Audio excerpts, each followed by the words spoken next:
शाहरुख खान का एक डायलॉग है, जो कि डायलॉग ये है कि अगर आप किसी को चाहते हो तो पूरी दुनिया जो है वो आपको मिलाने में लग जाएगी। आज की जो सच्ची घटना मैं आपको सुनाने वाला हूँ, ये घटना और ये डायलॉग जो है वो एकदम फिट बैठता है। दरअसल कहानी जो है वो उत्तर प्रदेश का एक ज़िला है अलीगढ़, वहाँ की है। एक 17 साल की लड़की जो है, जिसका नाम निशा रहता है, वो हमेशा की तरह जो है सुबह अपने कोचिंग में जाती है।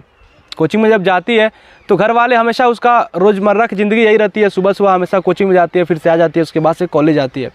तो जब सुबह वो 8 बजे जब जाती है अपने कोचिंग सेंटर में, तो 10-12 बज जाते हैं, वो घर पे नहीं लौटती है।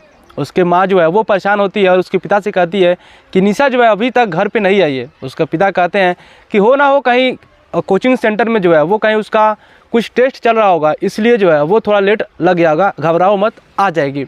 इसी से करते करते जो है वो दोपहर से शाम हो जाता है। अब घर वाले जो है सभी लोग एकदम परेशान हो जाते हैं।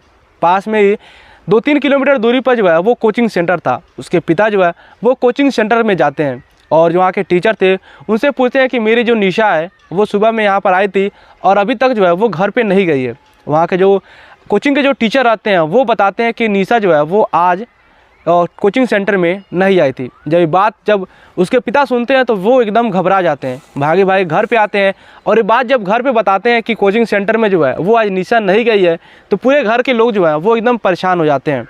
सभी लोग मिलकर जो है वो पास के नज़दीक जो पुलिस स्टेशन है वहाँ पे जाते हैं और गुमशुदगी का जो है वो यहाँ पर रिपोर्ट दर्ज करा देते हैं।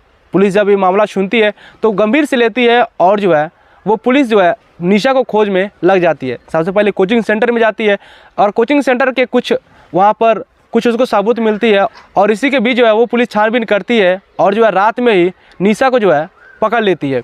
अब यहाँ पर निशा जो है अकेली नहीं थी, उसके साथ एक लड़का था जिसका नाम आकाश था। अब पुलिस क्या करती है कि निशा को जो है वो उसके घर वालों के पास जो है वो सौंप देती है और आकाश को जो है वो कुछ डांट लगाकर उसको छोड़ देती है।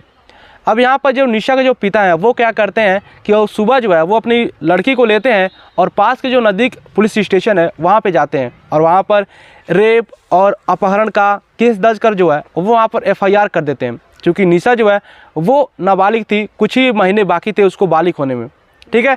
तो पुलिस क्या करती है कि जब FIR जब दर्ज करते हैं उसके पिता, तो वो जो FIR दर्ज करते हैं वो आकाश के नाम से जो है वो दर्ज करते हैं। अब पुलिस जो है वो अपना काम करती है और क्या करती है कि आकाश को जो है वो उठा लेती है। आकाश को उठाने के बाद जो है वो उसको जेल में भेज देती है। जेल में भेजने के बाद आकाश के घर वाले जो है वो आकाश को छुड़ाने के लिए जो है वो बहुत सारे जो है वो कोशिशें करते हैं, लेकिन जो निचली अदालत है वो जमानत देने से जो है वो इनकार कर देती है। ये जो मामला था वो रेप का था, अपहरण का था और जो सामने वाली जो निशा थी वो नाबालिग थी, तो निचली जो अदालत है वो जमानत जो है वो खारिज कर देती है। इसी बीच घर वाले जो है तमाम कोशिशें करते हैं और उसके बाद से जो है वो उच्च न्यायालय में जाते हैं। वहाँ पर जो है लगभग 5 महीने बाद जो है जो उच्च न्यायालय है वो आकाश को जो है वो जमानत दे देता है। और दोस्तों आकाश जो है वो 5 महीने बाद जो है वो जेल से रिहा हो जाता है। अब जैसे जेल से रिहा होता है तो उसको अपने घर जाना चाहिए था, लेकिन जो वो है वो अपने घर पे नहीं जाता है, सीधे जो है वो निशा के घर जाता है और उसके दरवाजे पर जाकर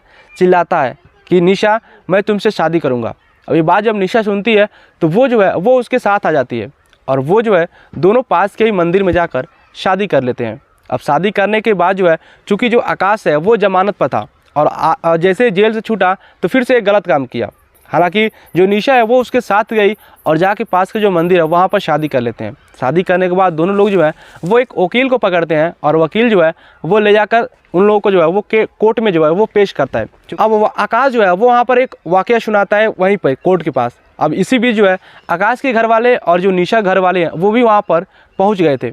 वहाँ पर आकाश बताता है कि उस दिन जब निशा कोचिंग सेंटर में गई थी, ये दोनों लोगों का प्लान था जो है वो घर से छोड़कर भाग जाना, क्योंकि ये दोनों लोग जो है वो पिछले 2 साल से जो है वो आपस में प्रेम करते थे।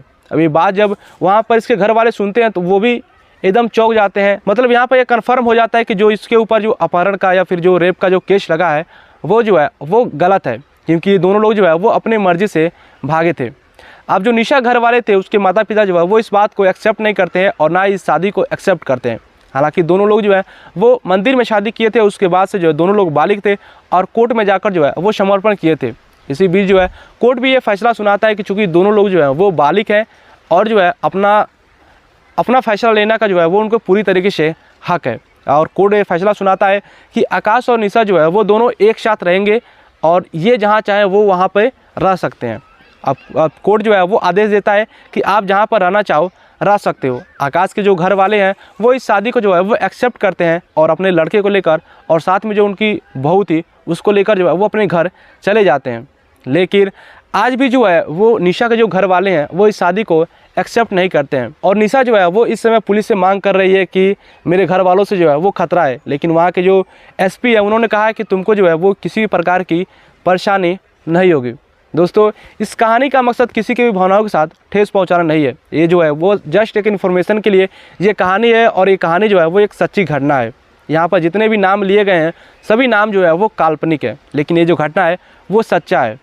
ये कहानी आपको कैसा लगा नीचे कमेंट कर बताइएगा और चैनल नया है चैनल को सब्सक्राइब कर दीजिएगा इसी तरह के और भी कहानी सुनने के लिए। मिलते हैं एक नए एपिसोड में, तब तक के लिए बाय बाय।